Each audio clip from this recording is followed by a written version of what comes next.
اعوذ باللہ السمیع العلیم من الشیطان الرجیم من حمزہ ونفخہ ونفثہ بسم اللہ الرحمن الرحیم۔ دیکھیے قرآن مجید میں اللہ تعالیٰ نے ارشاد فرمایا کہ اللہ کے اولیاء کو نہ کوئی خوف ہوگا اور نہ ہی وہ غمگین ہوں گے۔ تو آئیے دیکھتے ہیں کہ اللہ کے ولیوں کو کون سا خوف ہے کہ جو نہیں ہوگا اور کون سا غم ہے جو ان کو لاحق نہیں ہوگا، اور وہ خوف اور وہ غم جو ہم نے آپ کو اس سے پہلے نشست میں بتا دیا تھا کہ کون سا خوف ان کو ہوگا اور کس چیز سے وہ غمگین ہوں گے، ٹھیک ہے، کیونکہ قرآن مجید میں ہی اللہ تعالیٰ نے اپنے نبی صلی اللہ علیہ وسلم کو کئی جگہ پر تسلی فرمائی، لا یحزن کا، آپ کو غمگین نہ کرے، ٹھیک ہے، آپ کو غمزدہ نہ کرے، کیا آپ غم میں اپنی جان کو کھو دیں گے؟ تو آئیے دیکھتے ہیں کہ اللہ کے ولیوں کا کون سا غم نہیں ہوتا، کون سا خوف ان کو لاحق نہیں ہوتا۔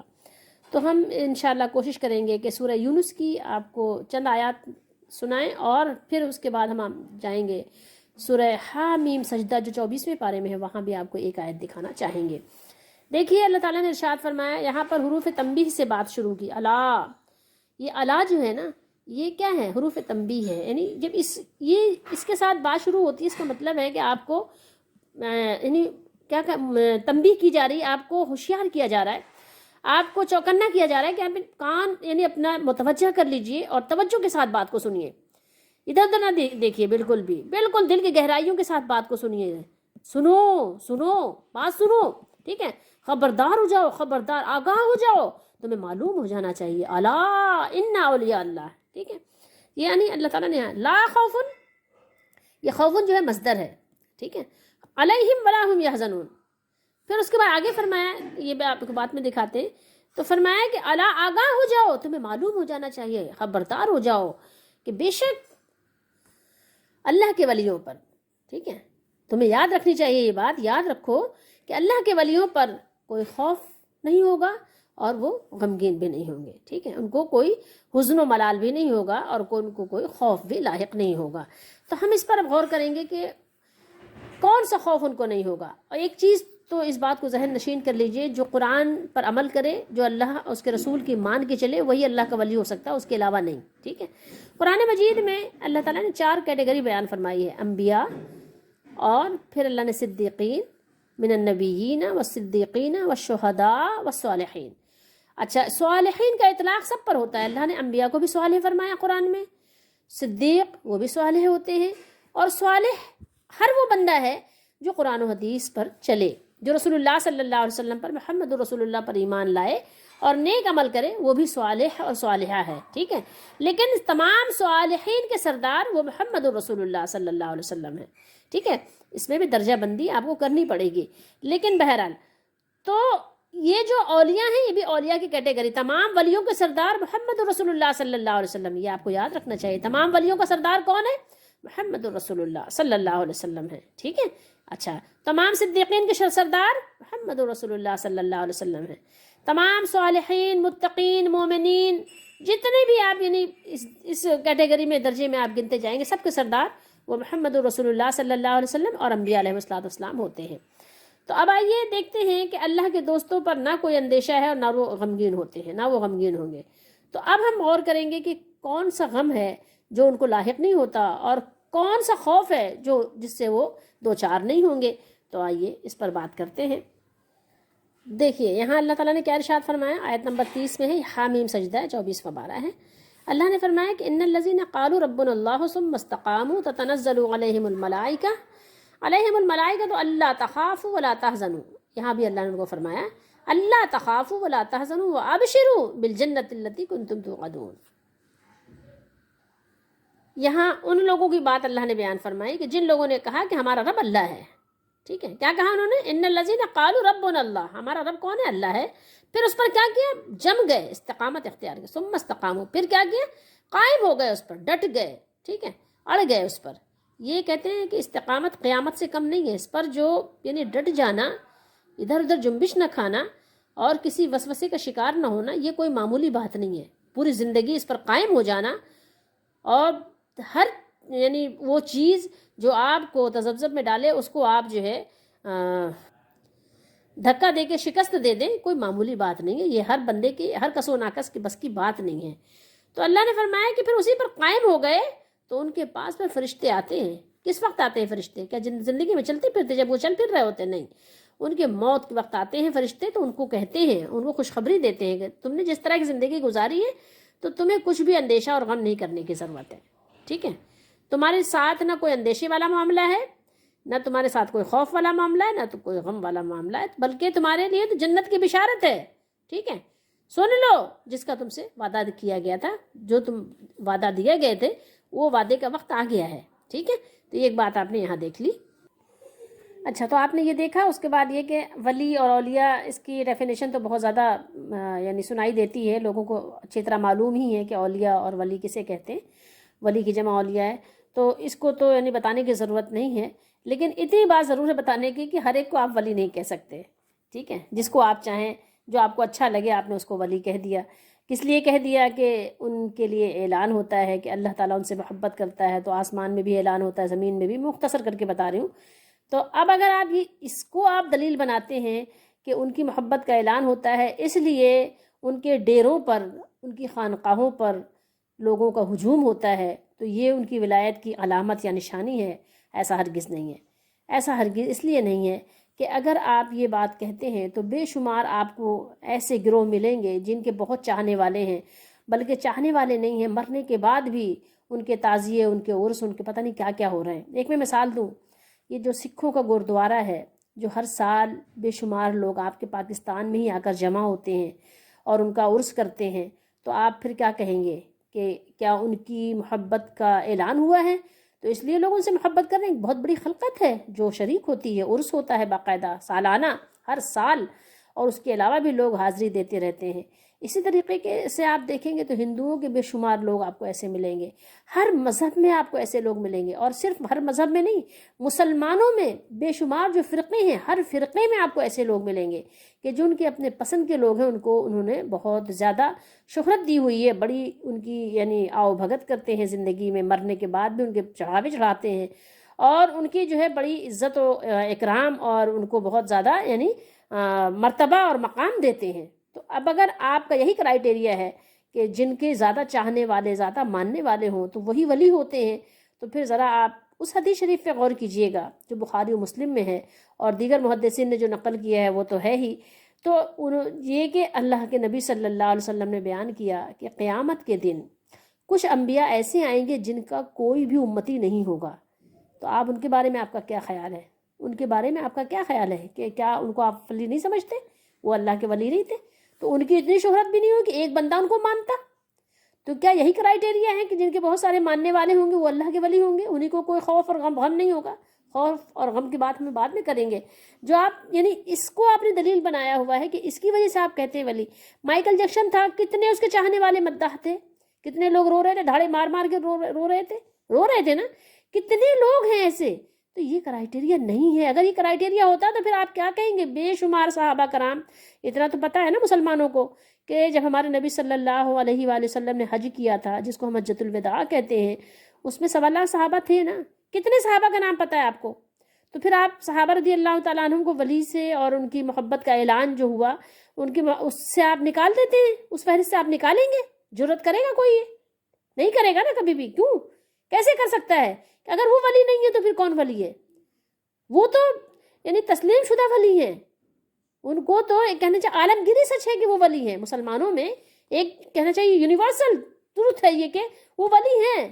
تو بتائیے کہ تو ان کو بہت سو کا نام ہی نہیں پتا آپ کو، چند صحابہ ہوں گے جن کا آپ کو نام پتا ہے، ٹھیک ہے؟ تو اگر یہی رول آپ اپلائی کریں گے تو اس سے تو آپ بہت سارے لوگوں کو آپ یعنی مائنس میں چلے جائیں گے پھر، کہ وہ تو ولی ہے ہی نہیں، نعوذ باللہ استغفر اللہ۔ کیا کہیں گے آپ بتائیے نا؟ اگر آپ کی ڈیفینیشن کے مطابق کہ لوگوں میں جن کی شہرت کا چرچا ہو، جن سے لوگ بہت زیادہ پیار محبت کر رہے ہوں، جن کے قبروں پہ چڑھائے جا رہے ہوں، تو وہی ولی ہیں، تو اس طرح سے تو پھر آپ بہت سارے لوگوں کو آپ کو پھر ولی ماننا پڑے گا۔ ہر جماعت میں آپ کو نہیں ملتے لوگ ایسے، تو پھر آپ کو سارے جماعت کے لوگوں کو پھر ولی ماننا پڑے گا کہ ہر فرقے کے جو لوگ ہیں جن کو اب یہ آغا خانیوں میں ہیں، آپ دیکھیں کہ کتنے ہیں ایسے ان کے ہاں جن کو امام کا درجہ دیتے، شیعوں میں آپ دیکھیں، ٹھیک ہے، قادیانیوں میں آپ دیکھیں، یہ مسلمانوں ہی کے گروہوں میں آپ دیکھیں جو اپنے آپ کو مسلمان کہتے ہیں، وہ ہیں یا نہیں ہے یہ ہمیں نہیں، اس سے ہمیں کوئی سروکار نہیں ہے، ٹھیک ہے؟ یہ تو اللہ کے نزدیک عند اللہ فیصلہ ہوگا۔ اور اللہ کے نزدیک لکھا ہوا ہے کہ کون مسلمان ہے کون نہیں ہے. لیکن یہ بتائیے کہ دنیا میں تو وہ اپنے آپ کو مسلمان کہہ رہے ہیں نا, پھر آپ اگر یہی آپ کا کرائٹیریا تو آپ کو ماننا پڑے گا کہ پھر وہ بھی ولی ہیں. ٹھیک ہے, اگر یہی چیز ہے اور پھر نعوذ باللہ استغفر اللہ بہت سارے لوگ تو پھر اس آپ کے جو فارمولہ ہے اس فارمولے کے تحت وہ نکل جائیں گے. ٹھیک ہے, پھر وہ تو ولایت کے آپ درجے سے آپ ان کو جو ہے خارج کرنا پڑے گا آپ کو, نعوذ باللہ استغفر اللہ. ایسا نہیں ہے کہ بے شمار یعنی ایسے آپ کو لوگ ملیں گے کہ جن کو جانتا پہچانتا کوئی نہیں ہے. بخاری شریف میں ایسے ہیں کہ وہ رشتہ دیں تو کوئی ان کا رشتہ قبول نہ کرے, دعوت میں جائیں تو کوئی پوچھے ہی نہیں, نہ جائیں تو جبھی بھی کوئی نہ پوچھے, جائیں جبھی بھی کوئی نہ پوچھے. آئے ہیں ٹھیک ہے, کھائیں پئیں اپنا چلے جائیں, ان کی مرضی ہے, نہیں تو کوئی ان کو پوچھے گا نہیں کہ آپ نے کچھ لیا کہ نہیں لیا, آپ نے کھایا کہ نہیں کھایا. بخاری شریف میں حدیث موجود ہے.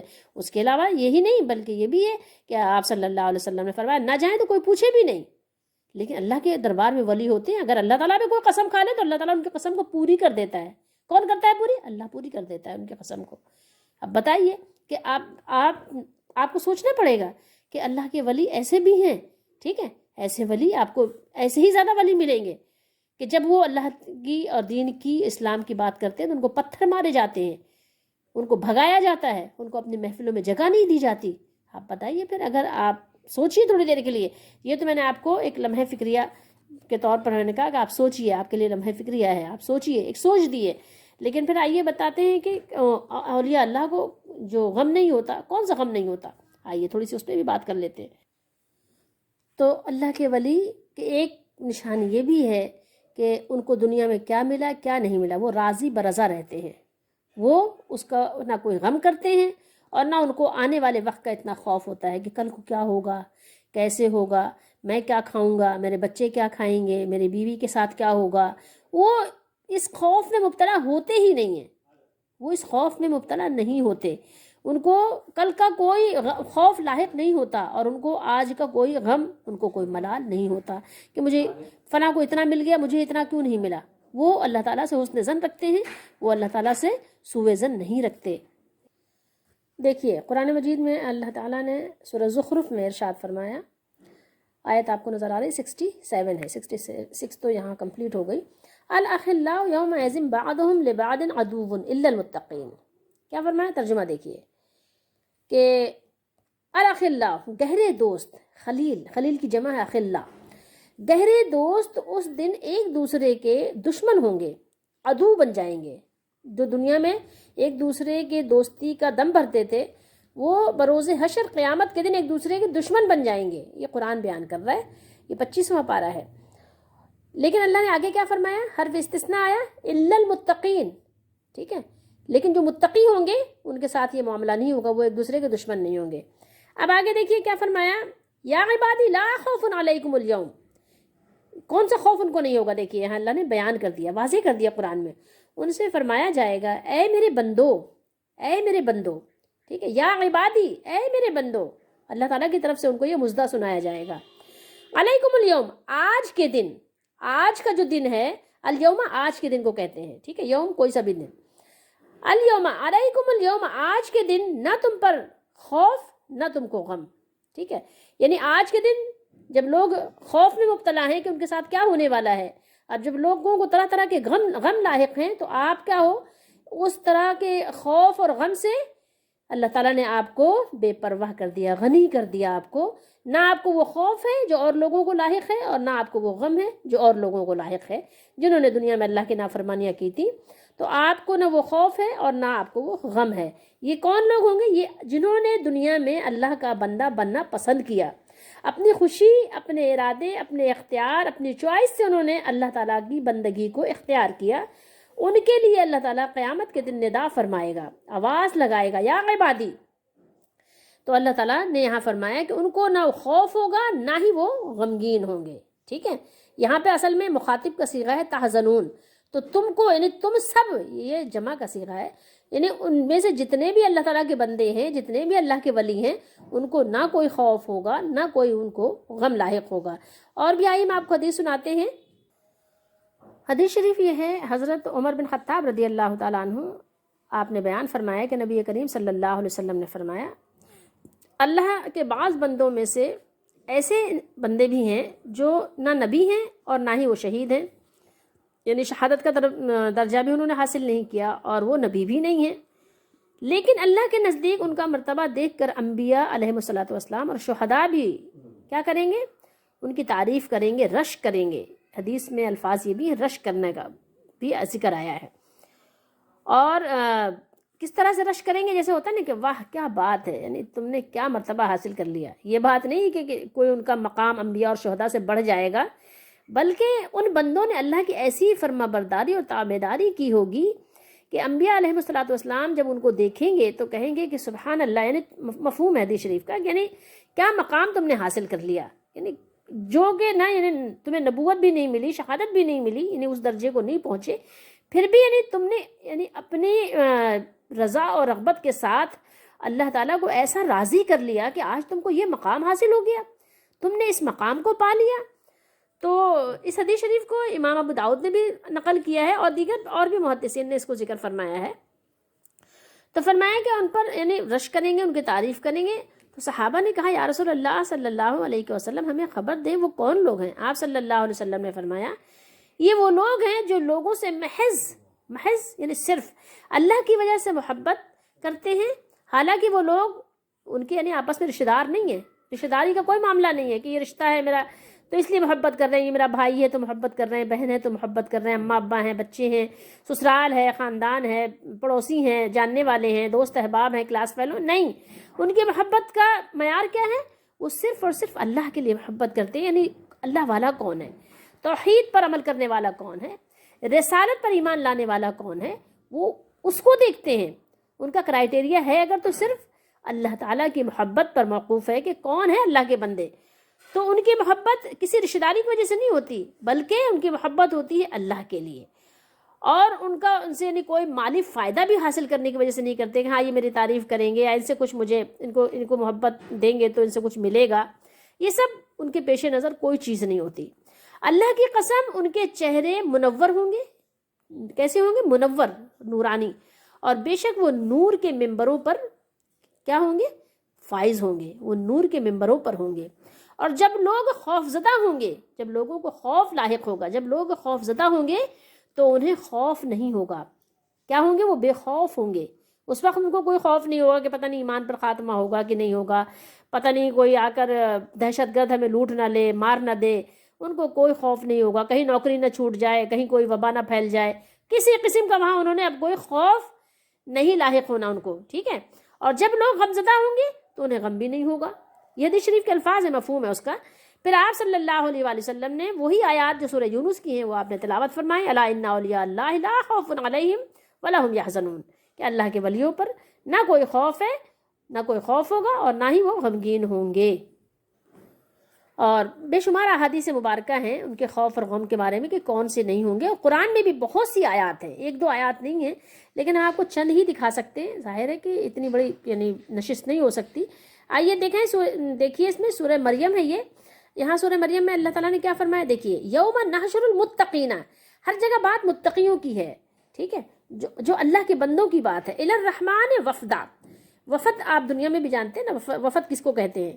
ایک جو حکومت کی طرف سے ایک وفد جاتا ہے نا کسی بھی ملک میں، ان کی طرف سے جو ان کے بہاف پر بات کرتا ہے. تو اللہ نے فرمایا کہ جس دن ہم پرہیزگاروں کو، پرہیزگار ترجمہ ہے آپ کہیں متقیوں کو، اللہ سے ڈرنے والوں کو رحمان کی طرف لے جائیں گے مہمان بنا کر. اللہ تعالیٰ اپنی طرف لے کر آئے گا. الی الرحمن، خود اپنی طرف اللہ تعالیٰ ان کو لے کر آئے گا. کیسے؟ وفد کی صورت میں لے کر آئے گا، اعزاز و اکرام کے ساتھ. جیسے وفد کا ایک آپ تھوڑا سا ایک کہنا چاہیے ایک تصور لے کر آئیں کہ جیسے ان کا اعزاز و اکرام ہوتا ہے، تو یہ تو کوئی ان کی مماثلت نہیں ہوگی وہاں. تو اس دن جس دن لوگ گھبراہٹ میں ہوں گے، جس دن لوگ خوفزدہ ہوں گے، ان کی ایسی مہمان نوازی ہوگی، مہمان بنا کر وہ لائے جائیں گے رب کے حضور میں. اپنے رحمان، وہ رحمان سے اللہ تعالیٰ نے یہاں اپنا تعارف کروایا کہ جو بہت مہربان ہے. اس مہربان کے سامنے وفد کی صورت میں یعنی عزت و اکرام کے ساتھ وہ لوگ اللہ تعالیٰ ان کو بلائے گا اور وہ اللہ کی بارگاہ میں، رحمان کی بارگاہ میں حاضری ہوگی ان کی. کیوں؟ اس لیے ان کا دنیا میں بھروسہ اپنے رحمان رب پر تھا اور کسی پر نہیں تھا. ان کا سارا بھروسہ کس پر تھا؟ اللہ پر تھا. کسی اور سے انہوں نے امیدیں نہیں لگائی تھی. ٹھیک ہے. یہ دنیاوی اسباب کی باتیں اور ہیں کہ ہم ایک دوسرے سے تھوڑی بہت امیدیں لگا لیتے ہیں کہ ٹھیک ہے اس نے مجھے پانی دے دیا, اس نے مجھے کپڑا دے دیا, اس نے مجھے کھانا دے دیا. یہ نہیں ہے. مطلب انہوں نے اور کسی سے نہیں لگائی تھی کہ یہ مزار والا بابا میرا یہ کر دے گا, اور پھر پتہ نہیں کون سے غوث میرا یہ کر دیں گے, اور پتہ نہیں کون سے کیا میرا. نہیں, ان کا بھروسہ تھا تو کس پر؟ اللہ پر تھا. تو یہ اللہ تعالیٰ بھی ان کی اس طرح سے مہمان نوازی فرمائے گا. آگے دیکھیے یہاں اللہ تعالیٰ نے کیا ارشاد فرمایا. سورہ اللیل ہے. اللہ نے فرمایا کہ اور بہت اس سے دور رکھا جائے گا جو سب سے بڑا متقی ہے, اتقا ہے جو. ٹھیک ہے, اتقا. اللہ تعالیٰ نے فرمایا کہ جو اپنا مال خرچ کرتا ہے, اپنا مال عطا کرتا ہے, دیتا ہے. کسے؟ اس لیے دیتا ہے, مطلب غریبوں کو اس لیے دیتا ہے کہ وہ تاکہ پاک ہو جائے, مزکا ہو جائے, یا تزکا, وہ مزکا ہو جائے. وہ اللہ کی رضا چاہنے کے لیے دیتا ہے. کسی سے تعریفی کلمات اس کو نہیں چاہیے, اور کسی کا اس پر کچھ احسان نہیں ہے کہ اس کا بدلہ اتار رہا ہے. نہیں, وہ اللہ کی رضا چاہنے کے لیے اپنا مال دے رہا ہے. تو اللہ نے اس کے لیے کیا فرمایا؟ صرف اپنے رب کی کیا چاہتا ہے؟ الا ابتغاء وجہی, یعنی چاہتا ہے کہ اللہ تعالیٰ راضی ہو جائے. ٹھیک ہے, اللہ تعالیٰ کی رضا اور رغبت کی وجہ سے ایسا کر رہا ہے اپنے رب کے لیے. تو اللہ نے فرمایا رب العالی, جو سب سے اعلیٰ ہے. سب سے اعلیٰ کون ہے؟ رب العالی, وجہ رب العالی. تو اللہ نے فرمایا اور بے شک قریب ہے کہ وہ راضی ہوگا, اللہ تعالیٰ اس سے راضی ہوگا. تو جب اللہ تعالیٰ جس سے راضی ہوگا اس کے ساتھ کیا معاملہ ہوگا؟ اس متقی کو, جو سب سے بڑا متقی ہے, تو اللہ تعالیٰ اس کو کس سے دور رکھے گا؟ اس کو اللہ تعالیٰ دوزخ سے دور رکھے گا. اس سے پہلے اللہ تعالیٰ نے دوزخ کا تذکرہ کیا ہے, نارن تلظا, لظہ کا ذکر کیا ہے اللہ تعالیٰ نے. اللہ تعالیٰ جو بھڑک رہی ہے, وہ بھڑکتی ہوئی آگ سے اللہ تعالیٰ اس کو دور رکھے گا. ٹھیک ہے, تو اس کو اس دن کوئی خوف نہیں ہوگا. تو قرآن مجید میں بہت سی آیات ہیں کہ اللہ تعالیٰ نے بیان فرمایا کہ اللہ تعالیٰ مومنوں کو اس دن بے خوف رکھے گا. اور احادیث بھی بہت زیادہ ہیں, کثیر تعداد میں. ویسے اس آیت کے بارے میں جو میں نے ابھی آپ کو سنائی ہے, حضرت ابوبکر صدیق رضی اللہ تعالیٰ عنہ کے بارے میں کہا جاتا ہے, کیونکہ آپ نے جب ان کو حضرت بلال رضی اللہ تعالیٰ عنہ کو بہت سارا سونا دے کر آزاد کروایا تھا, تو لوگوں نے کہا تھا یعنی حبشی غلام ہے, کوئی احسان ہوگا جب بھی اتنا بڑا یعنی انہوں نے مال اپنا لٹایا ہے اور ان کو آزاد کیا ہے, غلام کو جو کالے بھی ہیں, اور مطلب بظاہر جیسے لوگوں کی جو کرائٹیریا اس پر پورے نہیں اترتے کہ ہاں کوئی حسن و جمال, کوئی اور چیز, نہ مال و منال. تو اللہ نے فرمایا نہیں, وہ تو اللہ کی رضا چاہنے کے لیے, ان کا کچھ بھی مقصد نہیں ہے, صرف مقصد یہ ہے الا ابتغاء وجہ رب العالی. ٹھیک ہے, تو جس کے لیے انہوں نے کیا ہے ان قریب وہ معاملہ ان کے ساتھ ہو بھی جائے گا کہ اللہ تعالیٰ ان سے راضی ہوگا. اور وہ یعنی رسولوں میں انبیاء علیہ السلام کے بعد ان کا مقام و مرتبہ متقیوں میں سب سے بڑا ہے, وہ اتقا ہیں. اللہ تعالیٰ ہم سب کو بھی ان بزرگوں کے نقش قدم پہ چلنے کی توفیق دے. تو دنیاوی معاملات میں بھی آپ دیکھیں گے جو اللہ والے ہیں وہ بہت زیادہ واویلا نہیں کرتے. خود اللہ تعالیٰ نے قرآن میں بھی بیان کیا ہے کہ جو نماز پڑھنے والے ہیں, نماز کون سی؟ جیسے کہ نماز رسول اللہ صلی اللہ علیہ وسلم پڑھتے تھے. نمازیں تو لوگ بہت سے پڑھ رہے ہیں, آپ نے دیکھا ہوگا بہت سے لوگ نماز پڑھ رہے ہیں, لیکن ان کی نمازیں کیسی ہیں کہ وہ خود بھی سیٹسفائیڈ نہیں ہوتے کہ انہوں نے کیا پڑھا ہے. دیکھیے سورہ معارج ہے, اللہ تعالیٰ نے دوزخیوں کو کچھ صفات بیان فرمائیں, اس کے بعد پھر اللہ تعالیٰ نے کیا بیان کیا. اللہ نے دوزخیوں کی صفات بیان کی کہ یعنی وہ دوزخ میں جائیں گے اور وہ بھڑکتی ہوئی آگ ہے, کھال اتار لینے والی ہے, بلا رہی ہے اس کو جس نے پیٹھ دی, یعنی منہ پھیر لیا حق کی طرف سے, اور منہ پھیر لیا اور جوڑ کر یعنی بچا کر رکھا, اپنے مال کو بچا کر رکھنا, یہ کس کا شیوا ہے یہ اللہ تعالیٰ نے بتایا. اور بے شک آدمی بنایا گیا بڑا بے صبرہ حریص ہے, ان الانسان خلق ہلوعا ہے. اور جب اسے اذا مسہ الشر جزوعا, جب کوئی تکلیف پہنچ جائے تو بہت جزا فضا کرتا ہے, بہت واویلا کرتا ہے, بہت چیخو پکار کرتا ہے. ٹھیک ہے, بے صبری کا مظاہرہ کرتا ہے, ہائے مجھ پر یہ مسئلہ کیوں آ گیا, اور سخت گھبرا جاتا ہے. وَإِذَا مَسَّهُ الْخَيْرُ مَنُوعًا, تو یہ سخت گھبرا جاتا ہے اور کیا کرتا ہے, اور جب اس کو سخت گھبرانے والا, اور جب بھلائی پہنچے, جب کوئی خیر اس کو ہاتھ لگ جائے, کوئی نعمت مل جائے تو کیا کرتا ہے, تو پھر وہ جو ہے اس کو روک لیتا ہے, وہ خرچ نہیں کرتا. ٹھیک ہے, دوزخیوں کی صفات بتائی کہ جب کوئی برائی پہنچے جزا فضا کرتا ہے, ٹھیک ہے, چیخ و پکار کرتا ہے, ٹھیک ہے, اور سخت گھبرا جاتا ہے. جب اسے کوئی خیر پہنچے تو روک رکھتا ہے. یہاں پہ اس ترجمہ منوعہ کا نہیں ہوا. تو جب بھلائی پہنچے تو اس کو کیا کرتا ہے, روک لیتا ہے, منع کرتا ہے, لوگوں کو نہیں دیتا, غریبوں کی, مسکینوں کی, فقیروں کی, رشتہ داروں کی, گھر والوں کی, اس سے جو ہے وہ ان پر خرچ کر کے, ان کو پر اپنا مال خرچ کر کے اللہ کی رضا حاصل نہیں کرتا, روک لیتا ہے مال کو. لیکن آگے اللہ تعالیٰ نے صفات بیان فرمائی متقیوں کی. تو یہاں ترجمہ اس کا, تو روک رکھنے والا, یہاں اس کا ترجمہ یہاں ہے, تو روک رکھنے والا مگر نمازی, الا المصلین, لیکن جو نماز پڑھنے والے ہیں, کون سی نماز, جیسے رسول اللہ صلی اللہ علیہ وسلم پڑھتے تھے, آپ نے کیا فرمایا؟ سلو کما رأیتمونی اصلی، نماز پڑھو ایسے جیسے میں نماز پڑھتا ہوں، تمہیں دکھائی دیتا ہوں نماز پڑھتے ہوئے، مجھے دیکھتے ہو، ایسے پڑھو۔ جو اپنے نماز کے پابند ہیں، نماز کی پابندی کرتے ہیں، ٹھیک ہے، الذین هم علی صلاتہم دائمون، دائم ہیں، دوام کے ساتھ، باقاعدگی کے ساتھ نماز پڑھتے ہیں، جمعے کو نہیں، عید کو نہیں، باقاعدگی کے ساتھ جو نماز پڑھتے ہیں پانچوں وقت کی، یہ نہیں کہ 3 وقت پڑھ لی، فجر عشاء غائب ہے، یا جب فارغ ہوئے پڑھ لی، جب نہیں مہمان بن کر گئے کہیں چھوڑ دی، مہمان آ گیا گھر میں چھوڑ دی۔ پابندی کے ساتھ نماز پڑھتے ہیں اللہ کے لیے، ٹھوکرے نہیں مارتے، نماز پڑھتے ہیں، تھوڑی دیر اللہ کے حضور میں حاضری دیتے ہیں اور اپنی حاضری کو خیال میں رکھتے ہیں کہ میں کس کے سامنے حاضر ہوں، تو ان کا معاملہ الگ ہے۔ مزید دیکھیے سورہ دہر ہے، اللہ نے کیا فرمایا؟ یوفون بالنذر ویخافون، اپنی منتیں پوری کرتے ہیں وہ لوگ جو اپنی منتیں پوری کرتے ہیں اور اس دن سے ڈرتے ہیں، ویخافون، جس کی برائی پھیلی ہوئی ہے، کیا ہے؟ پھیلی ہوئی ہے، اور فرمایا کہ اور کھانا کھلاتے ہیں اس کی محبت میں، کس کی؟ اللہ کی، حب ہی علی حب ہی مسکینوں و یتیموں و اسیرا، کس کو کھلاتے ہیں؟ مسکین کو، یتیم کو اور اسیر قیدیوں کو کھانا کھلاتے ہیں۔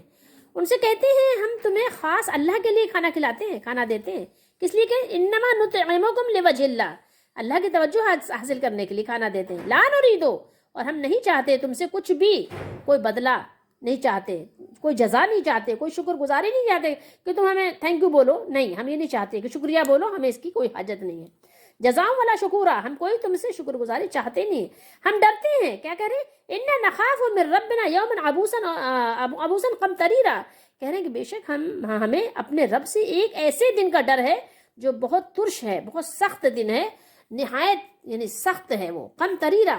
تو اللہ نے کیا فرمایا؟ تو انہیں اللہ نے اس دن کے شر سے بچا لیا، اس دن کے اللہ تعالیٰ نے پریشانیوں خوف سے، فوقاہم اللہ شر ذالک اليوم ولقاہم نضرۃ وسرورا، اللہ نے فرمایا ہم نے بچا لیا اور انہیں تازگی، نضرتن، اللہ تعالیٰ نے ان کو تر و تازہ کر دیا اس دن، اور شادمانی دی، ان کو سرور عطا فرمایا، ٹھیک ہے، یہ جزا ہے، وجزاؤہم بما صبروا جنۃ وحریرا، اللہ نے فرمایا اور ان کے صبر پر انہیں جنت اور ریشمی کپڑے سلے میں، جزا میں دیے گئے، ٹھیک ہے، جنت میں تختوں پر وہ بیٹھے ہوئے ہوں گے، تکیہ لگائے ہوں گے، تو یہ اللہ تعالیٰ نے ان کی یعنی خوبی، ان کی صفات بیان فرمائی کہ یہ ان کی یعنی صفات تھی، دنیا میں انہوں نے ایسا کیا اپنے رب کے لیے، تو یہ ان کا صلہ قیامت کے دن اللہ تعالیٰ نے بیان فرمایا۔ تو یہ دیکھیے کہ متقیوں کو قیامت کے دن، جس دن لوگ خوف میں ہوں گے، غم میں ہوں گے، چیخ و پکار کر رہے ہوں گے، جزا و فضا کر رہے ہوں گے، واویلا کر رہے ہوں گے، اس دن وہ بالکل امن و امان سے ہوں گے، اور باقی دنیاوی زندگی میں بھی وہ ایمان والے اللہ کے نیک بندے، جن کو اللہ تعالیٰ اپنی خاص رحمت سے ولایت کا درجہ عطا کر دیتا ہے، ویسے تو سارے مومن اللہ کے ولی ہیں، لیکن جو جتنا زیادہ اللہ تعالیٰ کی فرما برداری کرتا ہے اس کا درجہ بھی بڑھتا چلا جاتا ہے، ظاہر دنیا میں بھی ہے نا، گریڈ ہوتے ہیں نا، ہوتے نہیں گریڈ، تو اسی طریقے سے آخرت میں بھی ان کے یعنی گریڈ ہیں، تو ان کو اللہ تعالیٰ نے وہ مقام عطا فرما دیا جو عام لوگوں کو نہیں ہے، ٹھیک ہے، تو اس لیے کیوں عطا کیا اللہ تعالیٰ نے ان کو؟